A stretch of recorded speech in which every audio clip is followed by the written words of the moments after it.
Yeah. I hope I didn't mess up, just totally screw up the recording.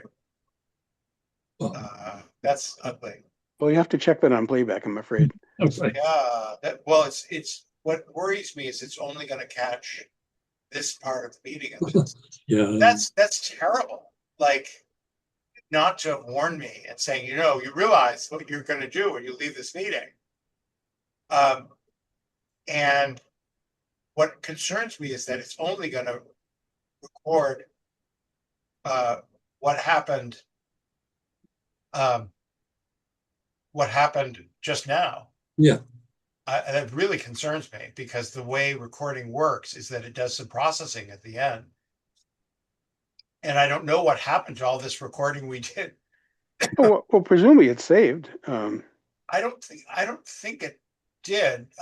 The way the saving works is it does. I'm going to look. I'll share the screen, but this is a good thing to learn about this, and I can tell the person who wants to see the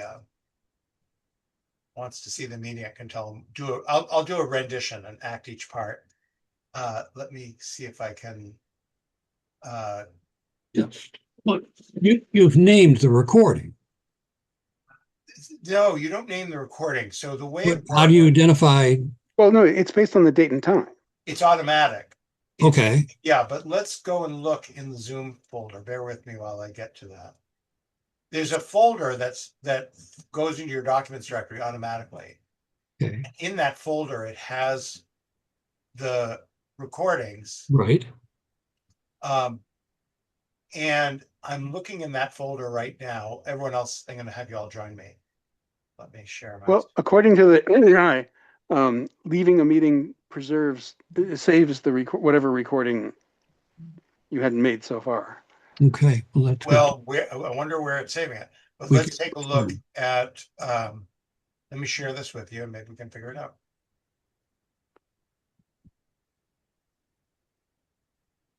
Oh, okay. It says it will save either when the session ends or the recording engine finishes processing. So it might be pending. Well, that's the part I don't fully understand. So yeah. I'm looking here. We've got two different. Yeah, you see, this is ready for conversion. And this is a long Zoom recording. So it's Yeah. not the Okay. first That's one. Yeah, but it seems like I'll probably have to do something manually to make this work. Now we're starting to the second one. Where is recording on? Are we recording? Yes, it's on. Good. All right. We'll see what happens. Um, Fortunately, we didn't sign a contract about this, so we'll be all right. I wanted to just talk about billing before we wrap up today. Uh, so this is about how much these different programs cost. So what I'm going to do is just sketch this out for you in Excel. Am I sharing? So people see? not yet. Not yet. Hold on, please.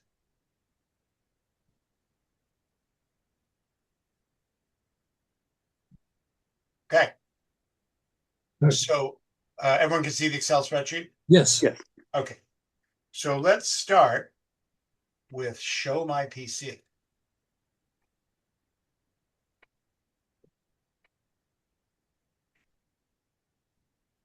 That's one. Then there's one called AnyDesk. We just explored. Remote PC. Zoho Assist. Log me in. Don't forget Zoom. Zoom. That's a good start. So show my PC is probably the weirdest of these. They're they do have billing that's kind of comparable. So it's like for 300 machines, um, something like I think it's like $1,200, but I'm not certain. I don't want to mislead people about them. They're a weird company.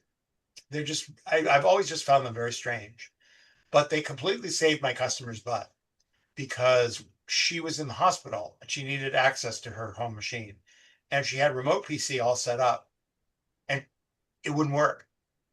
even though we tested it before she left. And it turned out that the hospital blocks all remote access in or out as part of their routine security, which is really annoying because there's no earthly reason to block outgoing remote access, but they did. But fortunately, they didn't know about Show My PC, which worked in spite of them. So there it is.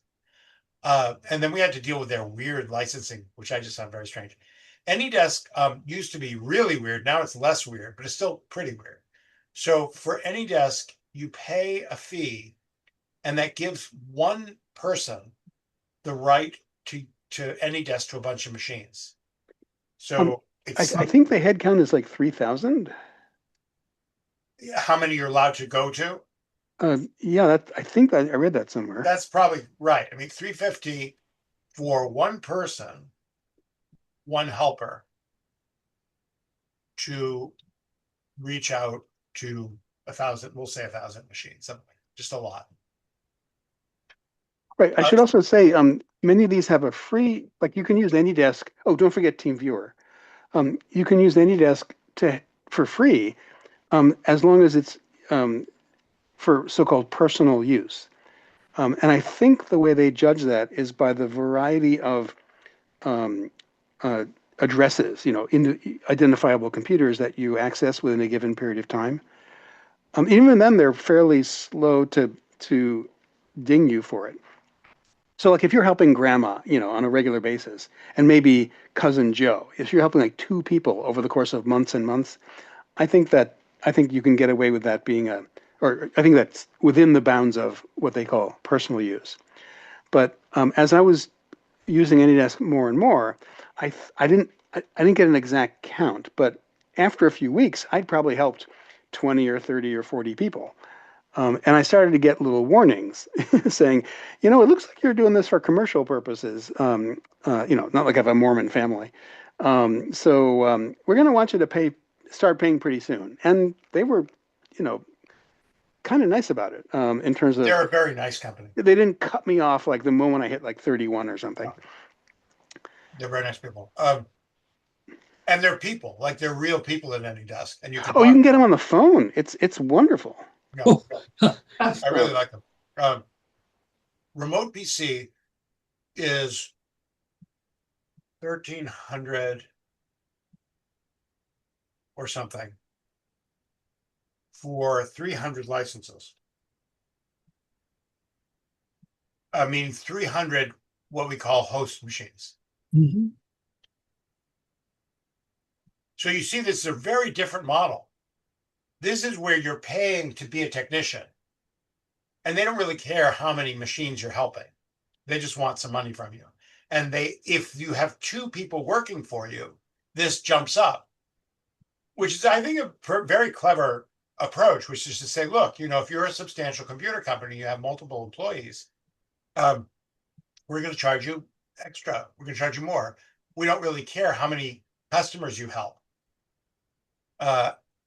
I don't know what to make of this. I've definitely had trouble understanding it. I don't use AnyDesk enough to have driven anybody crazy, and I give them money every year, so I don't really quite get it. And then these other ones have other prices for various things.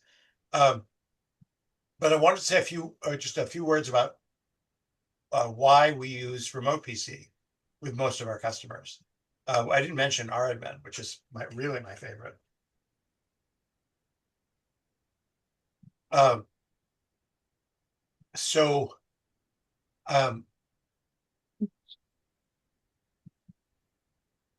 Remote PC has this ability to create delegated users. So, for example, I have a customer that has 10 employees.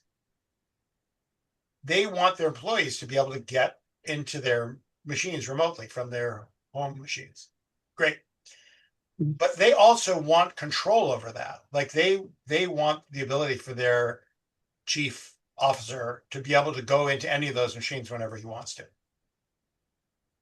And so what we did was we arranged that he would be the delegated person. So on his machine, when he goes into LogMeIn, into Remote PC, he gets to see all 10 machines and do anything he wants, turns them on, turns them off, makes changes, whatever. I don't know. AnyDesk may have this ability, but I've never found it. I haven't tried very hard. Uh, One of the things that I think happens with a lot of practitioners is you find something, you get it to work, and you don't really have time to start exploring other options. But it's not very wise on my part because all that needs to happen is for remote PC to go crazy. So I actually called remote PC tech support when I first started, and we're using remote PC. And the salesperson said, "Oh, this program is really run and designed by this one guy, and we depend entirely on him for anything technically about this program." I thought, I don't really like the sound of this, but it's actually been pretty stable. But they're not very sophisticated. If you call them with a problem, they always say, "Just install the latest update." Like they don't actually do much help. But I guess they're watching it. It also was remarkable that it imitated LogMeIn so well, cost a lot less, but they were using new infrastructure, so they avoided some of the archaic stuff. So the nice thing about this for our company is that we charge our customers for their host machines. So that company that has 10 host machines, they pay $20 a year for each host machine.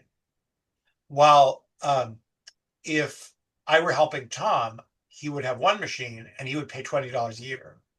So this way, the people who are using more of the 300 licenses pay more, which seems entirely fair. And it passes on the cost of this whole process to the customer rather than me eating it and then working it into my fee. I prefer this approach. And it's been very interesting to watch. And it also gives me some room for jumping. So if we need to switch to someplace else that costs more, I can explain to customers we're stuck. We have to move to someplace that costs more. If I were paying for it all, that would be a lot harder to do.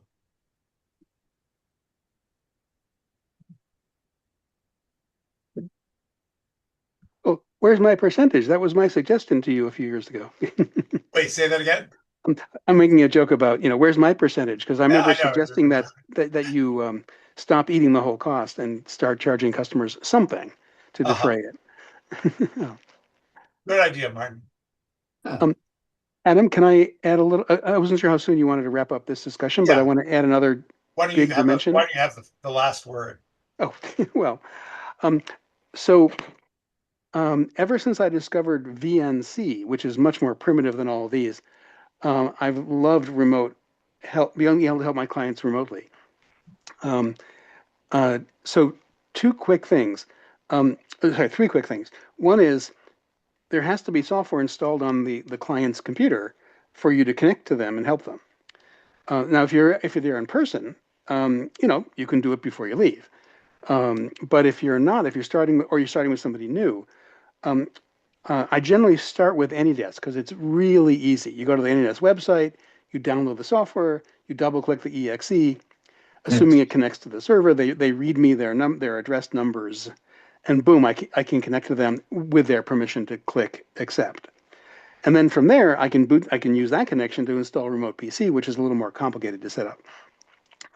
So getting started is one thing. And if you're working with someone who has no idea what a web browser is, even though they're probably using one, doesn't understand how to find a download after it's happened, then you're going to be a little more stuck to coach them through getting their side of the connection set up. So just bear that in mind if you want to help somebody. Another thing that I've been itching for years was this is great for helping somebody with a Mac or a PC that's reasonably recent. If you have a 12-year-old Mac or older, and you may be hard pressed to find a version of the stuff that runs on it. Whereas on Windows, it even works. The stuff usually works on even Windows 7. But I also have clients who have iPhones and Androids. And if I'm there in person, I can just lean over, look at the the phone's screen, or take it in my hand and show them, or do stuff for them. So I've been asking the LogMeIn company for years about, do you support iPhone? And their response was always, we have an iPhone app. In other words, from my iPhone, I could help somebody, which is ridiculous because on a 2-inch screen, I'm going to help somebody with a 27-inch monitor. That's just insane. Not to mention, what is a click versus a double click when you're on a tap and interface. So I never bothered with their apps. What I wanted was, Adam has an iPhone that he has questions about. Can I remote in and help him? And anyway, long story short, what I've just in recent years, what I discovered was AnyDesk and TeamViewer have apps that somebody can download, can install in their iPhone or Android that let you remote in, but with some limitations. Um, I'll stick with AnyDesk because I don't use TeamViewer very often. So when I have someone who wants help with an Android or iPhone, I have to walk them through the Apple Store or the Play Store to get the AnyDesk app. That's kind of the first stage. But with iPhone, um, the most they can do is transmit their screen to me to see. Um, no way, no how does Apple give me remote control of clicking and typing. So what it transmits to me is the screen and also the clicks of the interface. So I can hear when they're typing, which is very funny.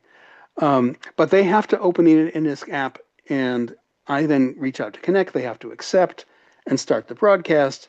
And then it's like magic. I can see, in fact, I can even, with those stretch settings, I can enlarge their iPhone screen to larger than real life, which is wonderful. But I have to talk them through doing things. I can't do anything for them. But that's 99% of what I need is seeing their screen. Because you all can imagine how before I had remote access, I would spend 35 minutes just understanding what screen they're on. It's Because very difficult. iPhones are very people's difficult. language isn't up to describing a whole screen. Okay, click that blue icon, and then we're back to the It's very description hard. mode. Can I actually renege on my promise that you'd have the last word? Because I did want Oh, to share. well, Go ahead. just one more brief thing. With Android, generally speaking, I can click and type. Again, there's so many Androids, it's like the Wild West. But last I helped somebody with an Android, I could actually just operate the phone, which was amazing. But some limitations. You know how when you're typing in a password, um, you get the little bullets, but with an iPhone, you see the next character and then it turns into a bullet.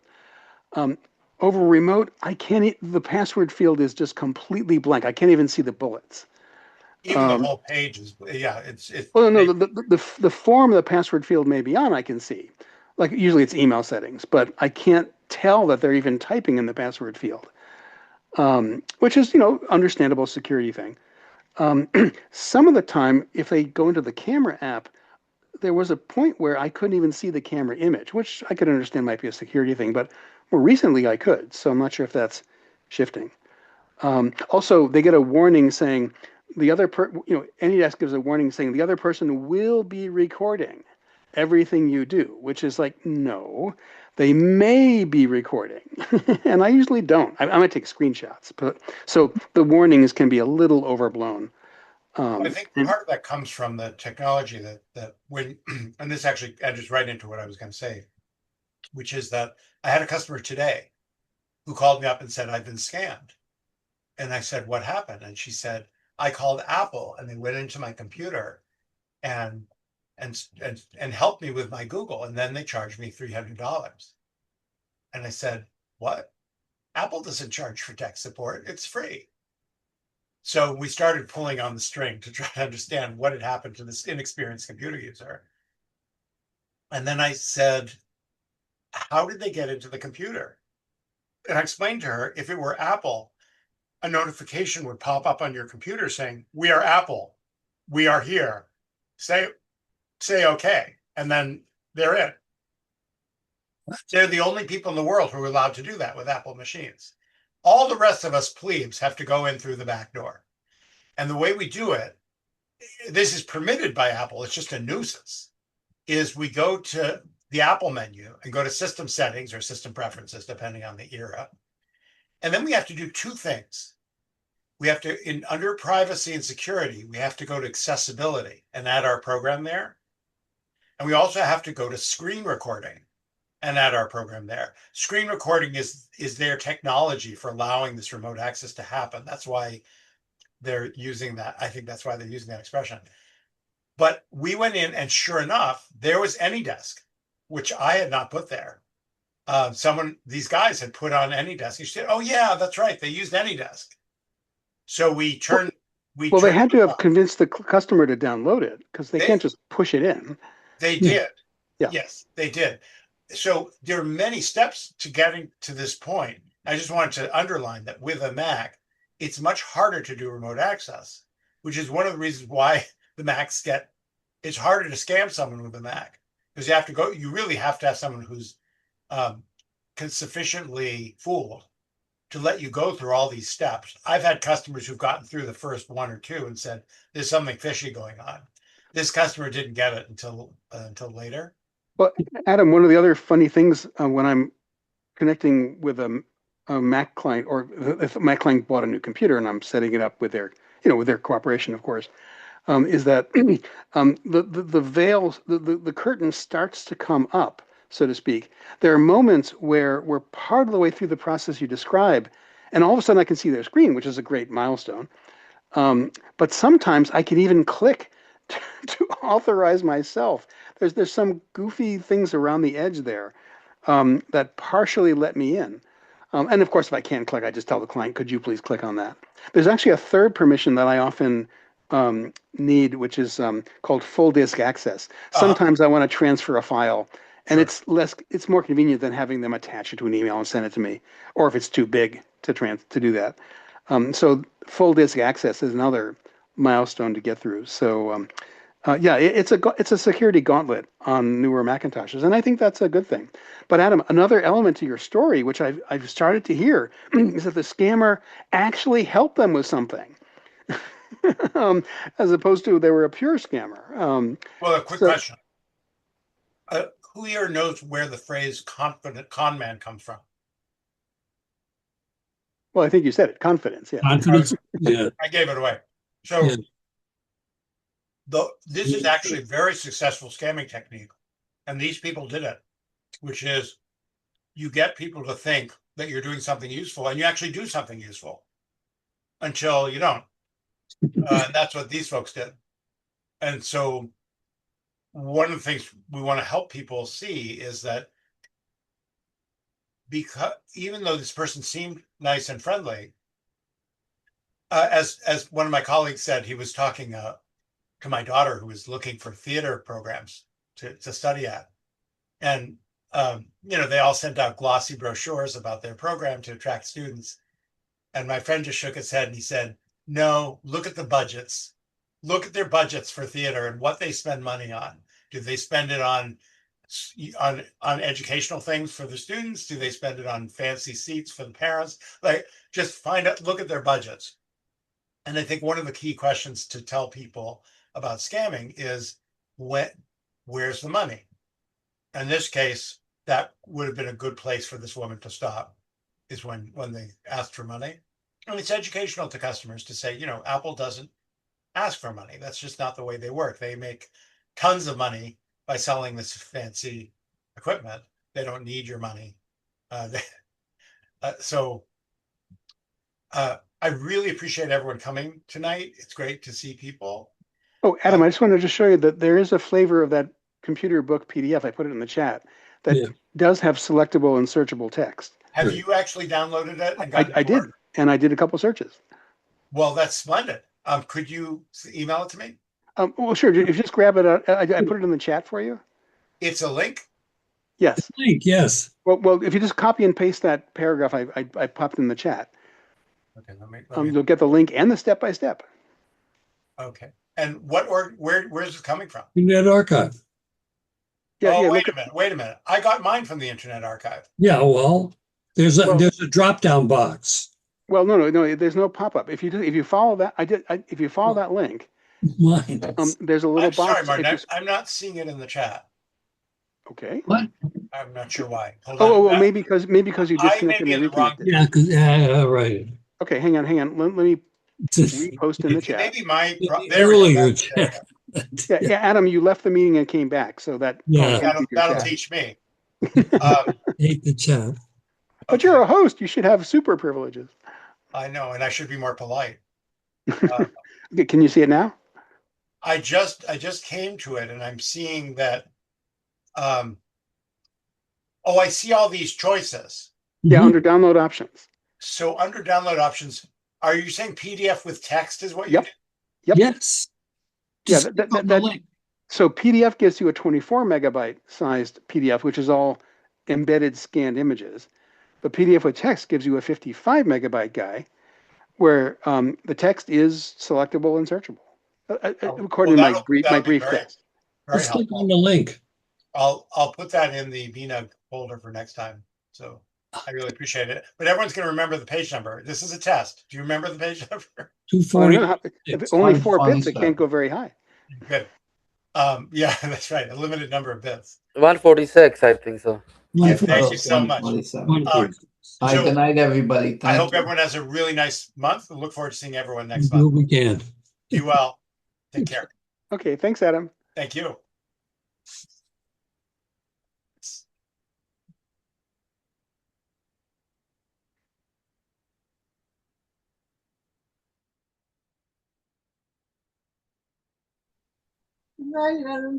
Good night, Suki.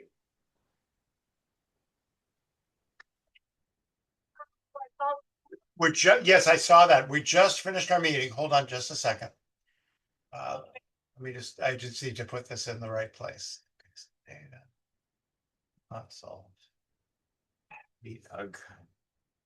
I was worried you had called when I was downstairs. My mother actually came up here and told me to come down and eat. I'm glad you did. I'm glad you did.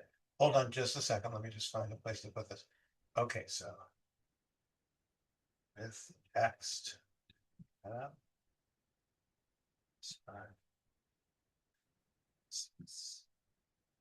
Okay, did that.